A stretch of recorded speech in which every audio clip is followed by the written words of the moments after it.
10th class students, we have finished periodic classification of elements. Now I am going to start you the chapter metallurgy. See, metallurgy mainly deals with metals, okay, but you should have an idea about non-metals also and how non-metals behaves with metals. So here I'm going to give you videos related to this chapter, principles of metallurgy, or in other terms it is simply referred as metallurgy, and sometimes you can name this chapter as metals and non-metals, okay, because metals individually they do not exist, so always they react with some type of non-metal to form oxides. Now I am going to give you the videos related to it. Do watch them. Here there are two videos which I will be repeating every week, okay, which covers the entire state syllabus of ours, okay, and my explanation will be given to you in the next week, wherein I'll be discussing all the question answers including the textbook part. So watch these videos very carefully and make sure that the digital content whatever you receive in physics of chapters, you just save them in your separate pen drive, okay students. So this is what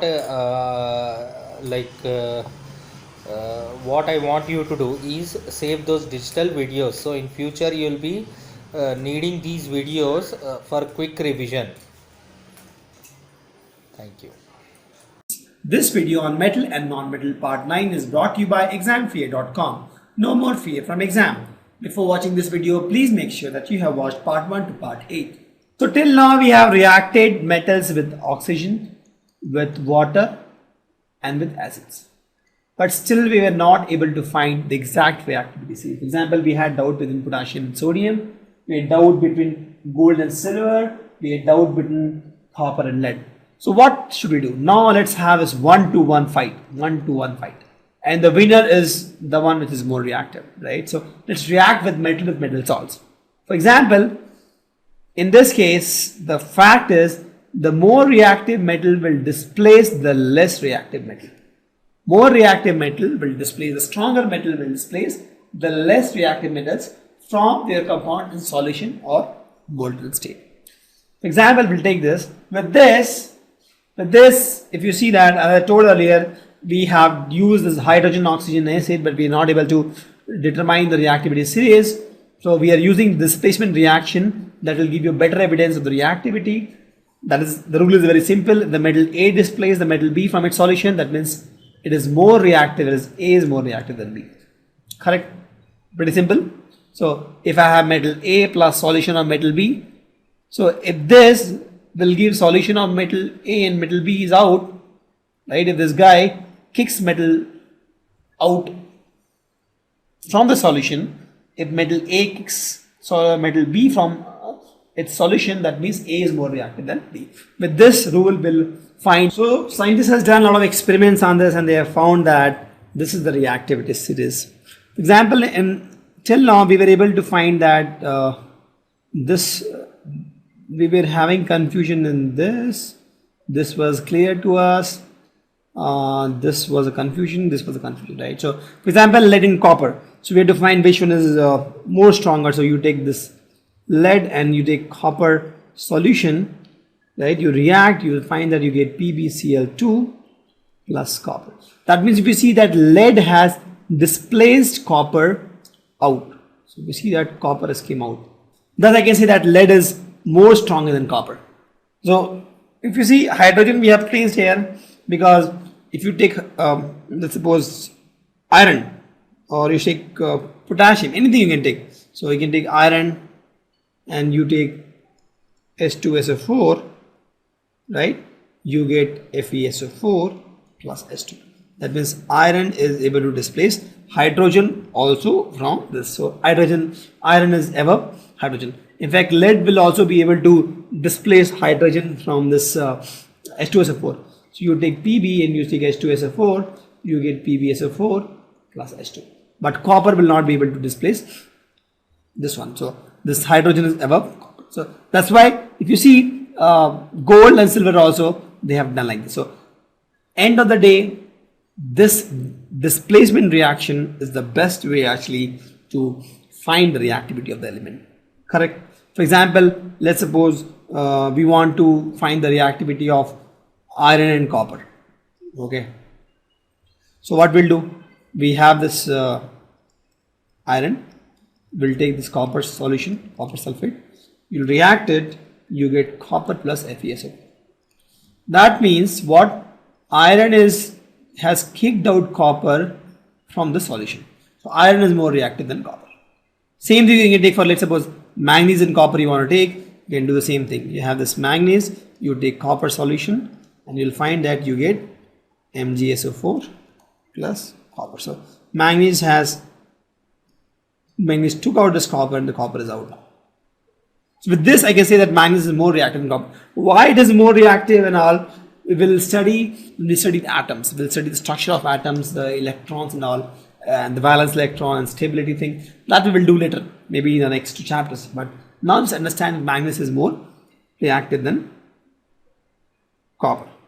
Correct? So with these kind of things you can easily find, example, zinc and copper. If you also want to find zinc is stronger than copper or not, you take zinc and you take copper sulfate solution. Again, then what you will get is zinc sulfate and you get copper.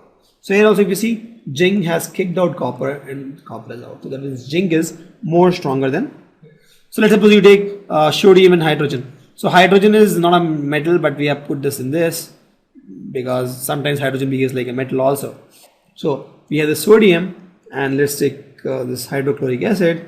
You will see that this becomes NaCl and my hydrogen is out. So sodium has kicked out hydrogen from this and become NaCl. So now is the question time. The first question is why sodium immersed in kerosene? Because sodium is very reactive. So sodium, it will react with moisture in the water, air to becomes NaOH. So that's why sodium is kept in the kerosene oil so that it should not get in contact with water, right? Not contact with moisture also. You have to write the equation for iron with steam. So we have this iron, we have the steam, there is water, very very hot. This gives Fe3O4 plus H2. You can balance this 3 iron metals, make it 3 here, 3 combine. Hydrogen is 2, oxygen is 4 here, so make it 4 here. And since it is 4, it's 8 hydrogen now, make it 4 here. This is my reaction of iron with steam. Calcium and potassium with water. So let's do this. Calcium is Ca with water is H2O, gives CaOH2 plus hydrogen plus heat. Correct? So let's balance this. Calcium is 1 correct only. Oxygen is 2 here. You get 2 here.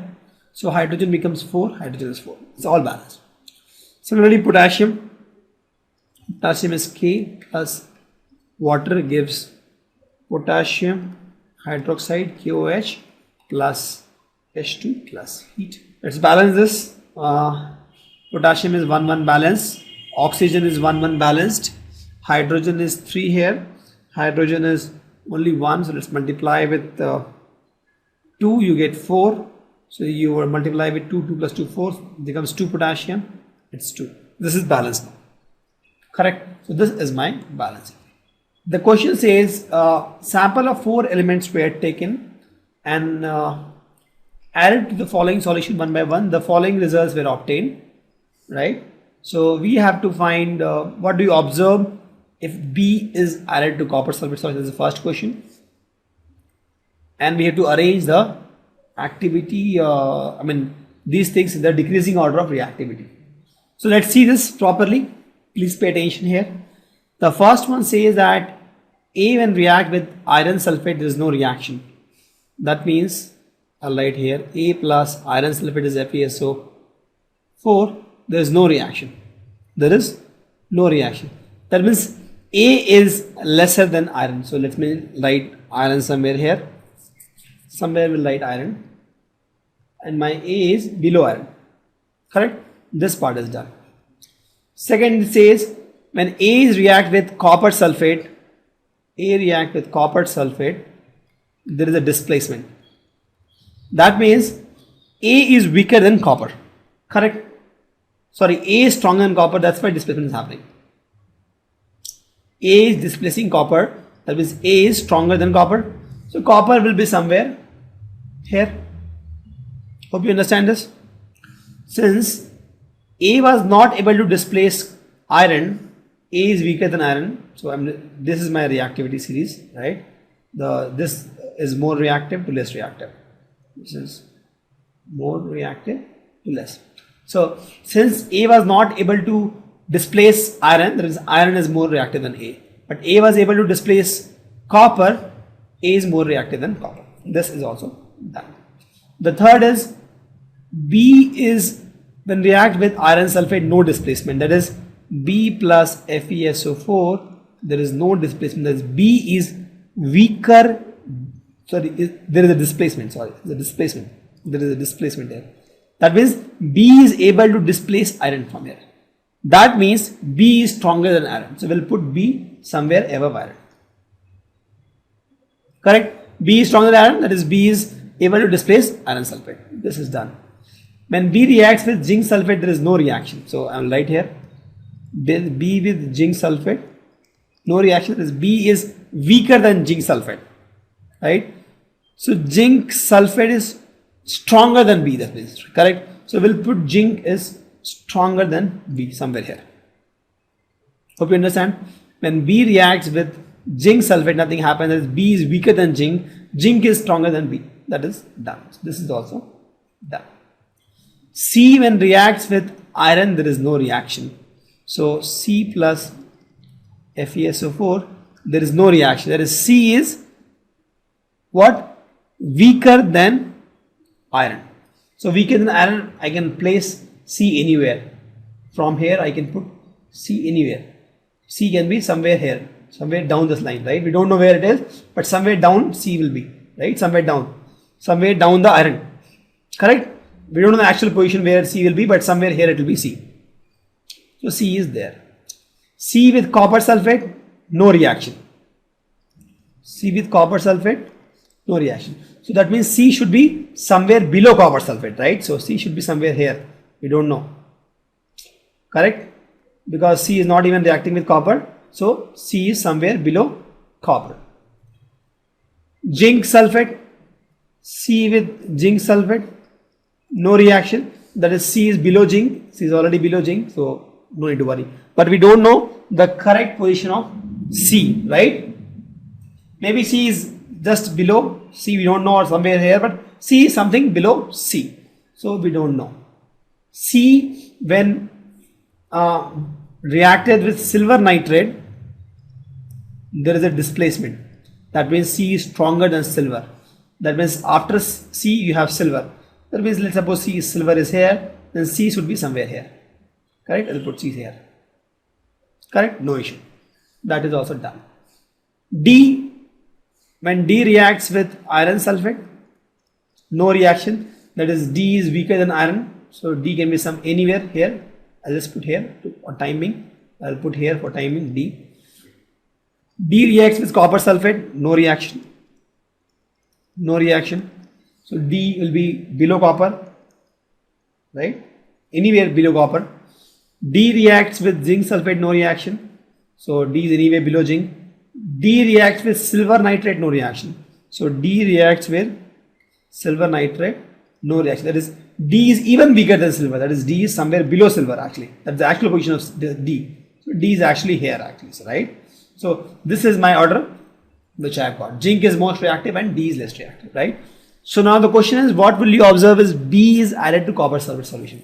So B is added to copper sulfate solution. If you see, B is more reactive than copper. You see, B is more reactive than copper. That means if B is added to copper sulfate reaction solution, there will be a displacement reaction. Why? Because B is more stronger than first part is done. Second part, arrange the order these elements in the decreasing order of reactivity. The most reactive is what? B. And then I have A, then I have C, and then I have B. This is the order of reaction. Hope you understand how I've done. I reacted all these elements, A with iron sulfate, no reaction, that is A is weaker than iron. I reacted A with copper, displacement, that is A is stronger than copper. Similarly, B with iron, displacement is B is stronger than iron. B with zinc, no displacement, that is B is weaker than zinc, that is zinc is stronger. And that's how we form this reactivity series. Once I have the reactivity series, I can answer any of the questions. Let's take one more example. Which gas is produced when dilute hydrochloric acid is added to the reactive metal? So I know that metal plus HCl dilute gives me hydrogen gas. That part is solved.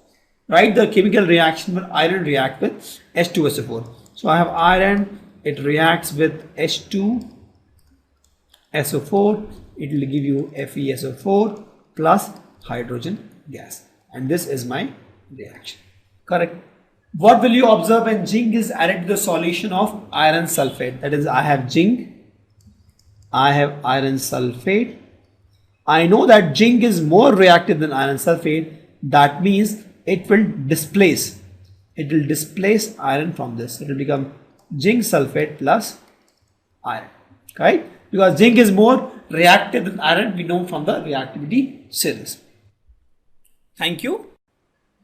Hello friends, this video on metal and non-metal part 13 is brought to you by examfear.com.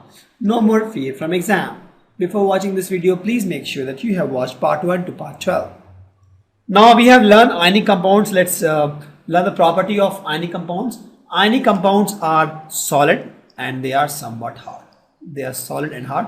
Why? Because they have this bond, right? They have this ionic bond, and ionic bonds are very strong.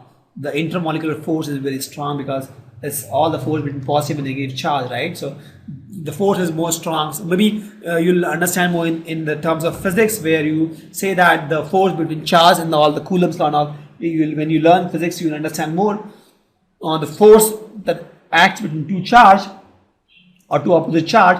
That's why the force is very strong and they're solid and generally hard. And the melting and boiling point is very high for this. Ionic compounds have very high in melting and boiling point for the same reason actually. The solubility, they are generally soluble in water and insoluble in other solvents, such as kerosene and petrol.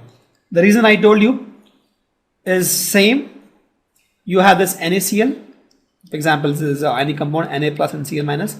When you put in kerosene, this guy is having no reason to break because kerosene is just a kerosene. It is not charged. It is not having a charged kind of molecule, right? In petrol also, it will not dissolve because if you see, petrol is also not polarized. But if you talk about water, molecule, this guy is slightly positive, this guy is slightly negative. So the water molecule itself has a positive and negative charge. So since if you see ionic compounds are very hard and has high melting and boiling point, but the charge can break charge, right? Because the whole thing, the high melting point, the high boiling point, the hardness, the solidness is all because of the charge. Charge can break charge. The moment it is dissolved in water, water has charge, right? Water has charge in it. And this charge can nullify or break this charge. So with this charge, the moment it is dissolved in water, this Na plus wants to go through this oxygen and this chlorine wants to go to hydrogen and just break because of the charge. So water is a special case where water has this H plus and O minus ion, and these are the this is positive, this is negative, and that's the reason why it dissolves in water but doesn't dissolve in kerosene and petrol, because they don't have this kind of thing, right? They don't have this plus or minus kind of thing in the kerosene and petrol. They don't dissolve. Conductivity of electricity. Ionic compound, they don't conduct electric in solid state, but when they are dissolved in water, they conduct electricity. I told, because NaCl, they are very happy together, right? They don't bother about the electrons. They are not, when any extra electron comes, they are not bothered. They're least bothered about that. But moment it dissolves in water, it becomes Na plus Cl minus, Na plus Cl minus. Why? Because the water is like this. It has got H2O and this has hydrogen plus, slightly plus, oxygen slightly negative. So it dissolves. Now since it dissolve ions, when extra electron comes, it has a carrier. It has a carrier to pass electricity, right? So that's why ionic compounds when solid, they don't conduct electricity. For example, you take salt, and you put this two wires, and you put this battery, so you put the bulb. Right? This is all solid salt, right? There's no water. It won't glow. But the moment you put water in this, you will see that this Na plus and Cl minus ion got freighted, and these ions will now help in conduction of electricity. And thus, ionic compounds are a special case where when they are solid, when they are in solid state, they don't conduct electricity, but when they are in molten state or when they dissolve in water, they conduct electricity. Now we'll do some activity on this ionic compound. So we'll take the samples of ionic compounds such as sodium chloride, potassium this, barium chloride, or any salt which we get in the lab, which is ionic, and we'll observe the physical state. We'll see that all are solids. So solid. Now we'll take some small amount of this and burn it. We'll observe that there is no flame. There is no flame color. There is no color. Why? Because they are so strong. They have such a high boiling point that there is no flame. They are so strong. The electrovalent force between them is so strong that it won't even melt. It won't melt. It won't melt. Right? Also, we'll try to dissolve this in water. It will dissolve. Yes, because water is a special case as I discussed. It won't dissolve in petrol. It won't dissolve in kerosene. Correct? Now we'll put this solution, water solution, and some salt, for example NaCl, and we'll try to connect in this fashion. We'll put some two metals here, and we'll add this battery, and we'll see the bulb glows. The bulb glows. That means sodium chloride solution is conducting electricity. There is Na plus ions, Cl minus ions, Na plus ion, Cl minus ion. That means it conducts electricity. Also, what you can do is you can take in this plate, you can put sodium chloride salt like this, all salt, no water, all salt. You put one node like this, and then put a battery here and put a bulb here, right? This is the bulb. This bulb won't glow.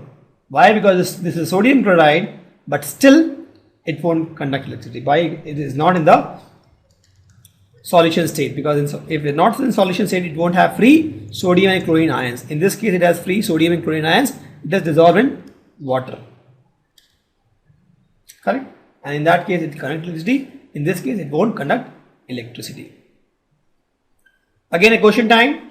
Write the electrodot structure for sodium, oxygen, and magnesium.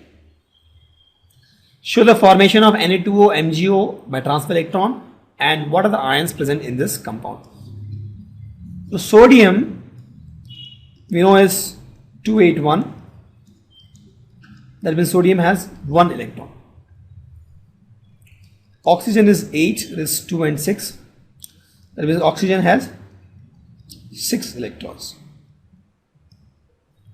Magnesium is 12, that is 282. That is magnesium will have 2 electrons. This part is done. So the formation of Na2, sodium is ready to give 1 electron, oxygen is ready to take 2 electrons, right? So that means 2 sodium atoms are required to give 1 electron each. And oxygen is ready to take 2 electrons, right? So 1 electron from this sodium, 1 electron from this sodium. So in this case, if you see, sodium got a positive charge and there are 2 sodium, and oxygen got a 2 negative charge because it got 2 electrons. So if you see, this is the formula, Na plus 1, 2, because 1 positive charge on sodium and there are 2 sodium, so it's 2. Oxygen, there are 2 negative charge on oxygen and there is 1 oxygen atom, so this is Na2. Similarly, MgO will say magnesium has 2 extra and oxygen needs 2 extra, so these 2 will go here. So what will happen? Mg will get 2 positive charge and no extra electrons there, and oxygen will have 6 its own and 2 extra from magnesium. It will get 2 negative charge and there is only 1 oxygen atom. This is my MgO and this is my Na2. What are the ions present in this compound? So in this compound, if you see, in this case I have my first case, I have sodium ion and oxygen's ion. In this case I have my Mg plus 2 ion and oxygen minus 2 ion. Correct? So sodium and oxygen and magnesium ions are the ions which are involved in these. Correct? Why do ionic compounds have higher melting points? We know that ionic bonds are very strong bonds, right? Because it's all positive and negative charge bond, and they have a very huge force of attraction between positive and negative charge, right? They're very strong, and thus the ionic compounds have very high melting points. Thank you. Visit examfear.com to watch free educational videos, try free online tests, get the best quality study materials, study from the best tutors and mentors, and much more. Thanks once again. Hello friends, this video on metal and non-metal part 14 is brought to you by examfear.com. No more fear from exam. Before watching this video, please make sure that you have watched part 1 to part 13. Now we have studied metals, non-metals, a reaction of metals. Where do this metal occurs? Where can we find this metals? Earth crust is the major source of all the metals. It's the earth, the mother earth, which gives most of the metals to us. Seawater is also a source of metal. Seawater contains sodium chloride, magnesium chloride, also etc. From these we get this metal, sodium, magnesium, etc. Right? The elements or the compound which occur naturally in the earth crust is called minerals. For example, you have this gold, silver, copper, they occur naturally and they are called minerals, right? So it is like this. You got a big rock which has, let's suppose, 5% gold. That will also be called a mineral. You got one more big rock that is 1% gold. That will also be called mineral, because mineral is nothing but a naturally occurring thing which has some percentage of element or compound. For example, this may have, let's suppose, 2% copper. This may have 90% copper, right? I'm taking an example of different rocks. This may have, let's suppose, 50% gold, and this may have, let's suppose, 90% or 80% silver. There are different kind of minerals we got, right? But is it feasible to take all the minerals? Is it feasible to take a mineral which has only 2% copper and to extract copper from this? I don't think so, because the cost involved to take out copper from this is too much, right? You get only 2% copper. It doesn't make sense. So what do? We have a new term called ores. Ores are those minerals which has high percentage of particular metal and is profitable to extract metals from this. For example, this guy has 50% gold. It is profitable to find gold from this, because when it has 50% gold, you can take out gold, and gold is costly. If this guy has, let's suppose, 50% iron, it may not be profitable. Why? Because iron is not costly. If you spend, let's suppose, 1000 rupees in this, and you get gold worth rupees 5000 rupees, it is still worth doing the pain, right? Taking the pain. If you spend 1000 rupees on this to take out the iron, and you get only 500 rupees worth iron, that means it is not worth, right? So it won't be an iron ore, but it may happen the iron cost is more. The iron cost may go high. In that case, it becomes profitable to extract iron from this. Then you can call this guy also as ore. So ore is, you can't say that this guy is ore or not. That all depends on the current economic condition also. Currently the gold is costly, so even if it has 50% gold, it is profitable to take out gold from this. This guy has 50% iron, but still not profitable to take out iron from this. Why? Because maybe the cost involved is more. In both cases, the cost involved is 100 rupees. So ore is nothing but a mineral from which you can take out iron or any metal profitably. So for that, it should have a high percentage of that metal. For example, copper has 2% in this. No way. It doesn't make sense. You spend, let's suppose, 1000 rupees on this to take out copper, and you found copper only for 50 rupees. It doesn't make sense, right? So this is not an ore. 1% gold, it is not feasible. Maybe after 50 years, 100 years, the gold price is so high, or we have a better process of extracting gold. In that case, it may become an ore. But now it is not, because you will spend again in this, let's suppose, 10,000 rupees to get gold, and whatever you gold you are getting, you are selling for 5,000 rupees, doesn't make sense. So ore is nothing but a mineral which has typical high percentage of the particular metal, and you can profitably take out metal from that. Correct? So we know we have something called ore, and we have to extract metal from ore. So you can say extraction of metal from ores, right? Now, if you see, some metals are found in free state. For example, gold, silver, platinum, copper, they are very reactive. So they are found in free state. So you don't have to do much on this. You just grab the gold and enjoy, right? So you don't have to do much chemical reaction. Maybe you have to do mud cleaning or something. In this case, clean the muds and those kind of stuff. But they are found in free state. Some are found in compounds. They are reactive. For example, sodium, potassium, calcium, magnesium, aluminum. They are reactive. They are reactive, so they don't exist in free state. They exist in compound. Some are moderately reactive. For example, iron, lead, zinc, and they are found in oxides, sulfides, carbonates. Generally in three forms, but mostly oxides. Why oxide? Because oxygen is abundant, right? So if you see, ores are generally found in oxides. Why oxide? Because oxygen is 50%, right? So any metal which will get oxygen first, because oxygen is everywhere. You keep a metal outside, on the terrace also, it will find oxygen, because oxygen is in the terrace also. So most of the ores we found are in the form of oxides. The reason why? Because oxygen is a very reactive element and it is abundant on earth. So there are two reasons. First is oxygen is a reactive element and is abundant on earth. So any metal you keep it anywhere, if the metal is reactive, it will react with oxygen. Correct? So we generally get, sometimes we get metals in free state. Sometimes, or the non-reactive metals are in free state. The reactive metals are generally in compounds, right? And moderately reactive metals are in forms of oxides, sulfides, or carbonates. So if you see, these metals, gold, silver, they are found in the native state in nature. You don't have to do anything. You have the gold there. Since they are not reactive, you just have to do the mud cleaning and all, maybe crush it and remove the mud, and you have the gold ready, right? Some less reactive, you can get the metal from that by reducing this using carbon.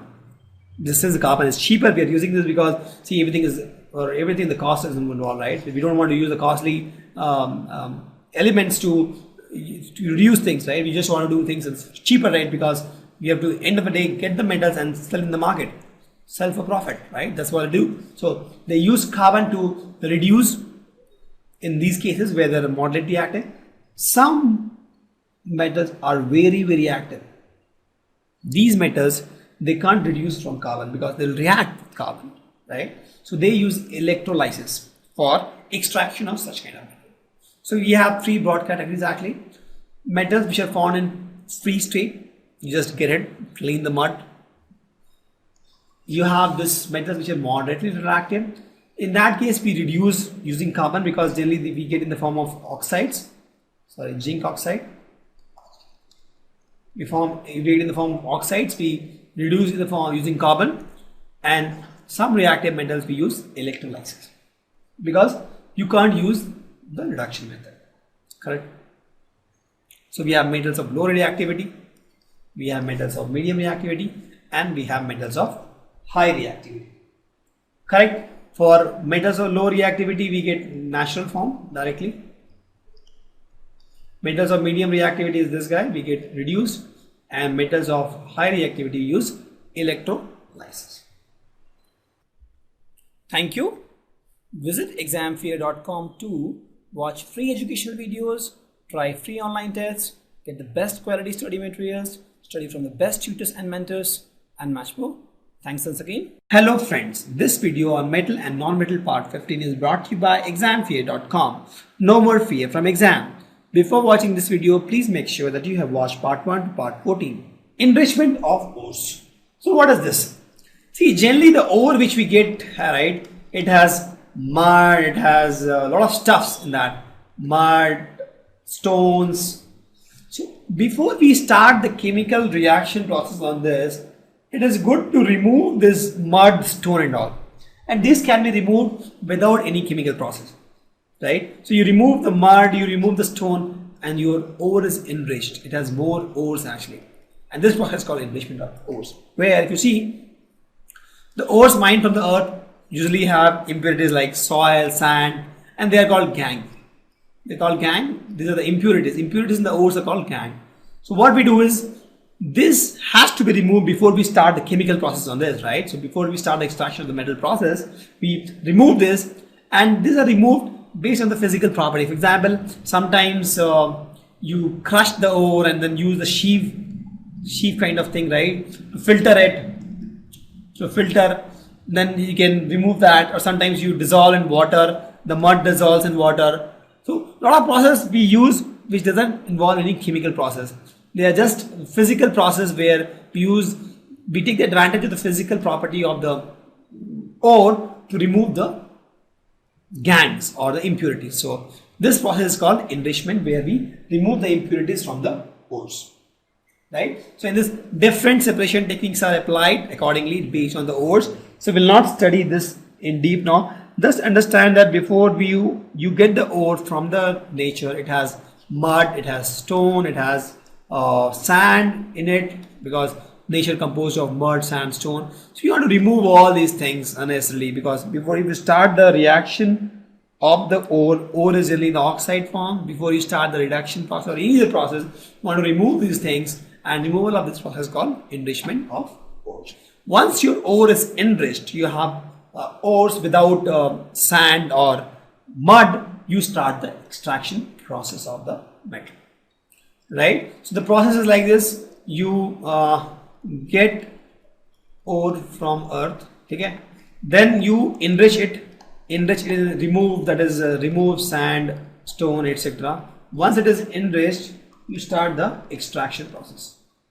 For extraction process, it depends whether it is a metal of low activity series, metal of middle activity series, or metal of high activity series. For all these three, we will have different extraction processes. We'll explain that. So let's take this chart which gives a clear picture of extraction. So we have this ore which have the constant. We did this enrichment first. So enrichment is done here. Enrichment is done, and we have got this step now. In this, then we have three options: high reactive, medium reactive, low reactive. Right? In case it is low reactive and you get sulfide ores, generally with low reactives you get sulfide ores, then you roast that metal, you get the metal, and then you refine it. I'll explain this part. So in case it is low reactive, you get sulfide ores, and then you do a roasting. I'll tell you what roasting is, and then you get the metals, and then you further refine it. In case of medium reactive substance, you either get carbonate ores or sulfide ores, right? So in that case, what to do? You do calcination in case of carbonate ores to convert that carbonate ore into oxide ores. In case of sulfide ores, again you do a roasting to convert into oxide ores. So at the end of the day, we want to convert everything into oxide ores, right? Oxide. So when it is oxide, we just reduce this metal. So once you have oxide, you can hit in the presence of carbon, or there are various processes of reduction. We'll explain that. And then once you have the metal, you can purify it. For high reactive thing, you have to get this electrolysis of the molten. You have to heat that ore, you have to keep it in the molten form, and then use the electrolysis to get the pure metal, because that's the only option. So three options: low reactive, medium reactive, you get carbonate or sulfide ores. Then you can use this carbonate ore, you can use the calcination. Sulfide ore, you can use roasting, because the end goal is to first get the metal oxide, because metal oxide, when you have, it is, the next step is simple, just reduce it and get the metal. Correct? So let me repeat this. You have sulfide ores, you do the roasting, you get the metal, you refine it. For the low reactive. For medium reactive, you may get carbonate or sulfide ores. You have to convert this into oxide ores. If you have carbonate, you use calcination. If you have sulfide ores, you use roasting. You have this metal oxide, you reduce it, you purify it, that's all. And for high reactive, use electrolysis. So we'll discuss this one by one again. So let's start with the low reactive elements of metal. So if you see, these metals are very unreactive, and sometimes you get, if you have oxides of this metal, you can just heat that guy. Just by heating only, if you have oxides, metal oxide, for the low reactive, you just heat it, you get metal. We'll explain that. For example, you have HGS called cinnabar, one of the ore of mercury. When you heat in the air, it becomes HgO. When you further heat it, it becomes mercury. The reaction is like this.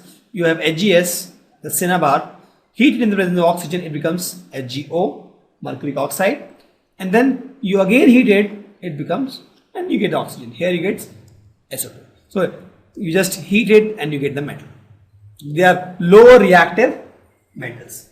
Similarly for copper also, you get in CuTs form, right? You heat this CuTs, you get copper oxide, and this copper oxide you again heat is the same with this, you get copper. So that's how it is, right? So you just have to heat it, heat, and you get the metal. And that's the thing with the low reactive metals. For the metals in the middle reactivity series, such as iron, zinc, lead, copper, etc., they are moderately reactive. Correct? And these are generally present in the carbonates or sulfides. So either carbonates or sulfides. But it is difficult to take out metal from the carbonates or sulfide ores. So we'll convert this into oxides. Correct? So what we'll do is we will convert this into oxides. So if it is sulfide, we can convert into oxide by roasting. And how to do this? You heat in the presence of oxygen. So you have this zinc sulfate, you have a lot of oxygen because a lot of oxygen is required. You heat this guy, you get zinc oxide. And this process is called roasting, right? Roast a sulfide, sulfide to oxide. It's called roasting in the presence of oxygen. Then you have carbonate ores. Carbonate ores can also be converted into oxides by heating in the presence of limited air. And this process is called calcination, because if you see, there is no oxygen required here, right? So you have zinc carbonate, you heat it, it becomes zinc oxide and carbon dioxide. Correct? So zinc carbonate is a carbonate thing, you convert this to oxide. Here also zinc sulfate, you made it to zinc oxide, because it is easy to get zinc from zinc oxide. So this process is involved if you have carbonate or sulfide, and generally for middle reactive we get carbonate or sulfide compounds also, right? So we got carbon or sulfide compounds converted to oxide using calcination or roasting. So sulfides to oxide is roasting, carbonate to oxide is calcination, right? One way to remember this is sulfide is sulfur, actually SULPHUR. So S and R are matching. So when you have sulfur, you use roasting. And carbonate and calcination both starts with C, actually. So if it is carbonate, we'll use calcination. So that's easy to remember. But for sulfide, it is roasting. Why? Because sulfur is R ends with sulfur ends with R. So sulfur is roasting, and carbonate is calcination because both are C. Now once I have the oxide form, it can be reduced the corresponding metals by using reducing agent. And reducing agent, one of the example is carbon, right? Because when zinc oxide is heated with carbon, it gives zinc. You have zinc oxide, when you heat with carbon, you get zinc. And carbon is very cheap, right? So you heat zinc oxide or any metal oxide with a reducing agent like carbon, you get carbon monoxide and zinc.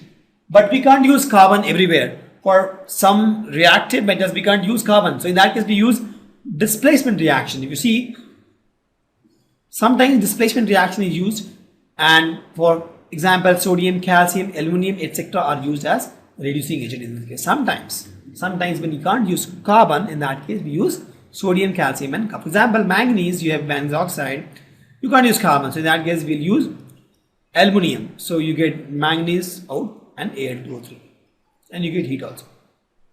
Correct? Sometimes we can't use these directly. And please note that these displacement reactions are highly exothermic. The amount of heat is evolved is so high that the metal produces in the molten state. So they are very exothermic. Heat is very high. Now we'll discuss a new type of reaction called Thermit reaction. So reaction of iron oxide with aluminium to join railway tracks generally is used called Thermit reaction. They are used to join metals. They are used to join metal parts. And the reaction is this. You have iron oxide, you have aluminium, you get iron and Al2O3 and heat. It generates heat actually, and this melts the metal and the metal is joined.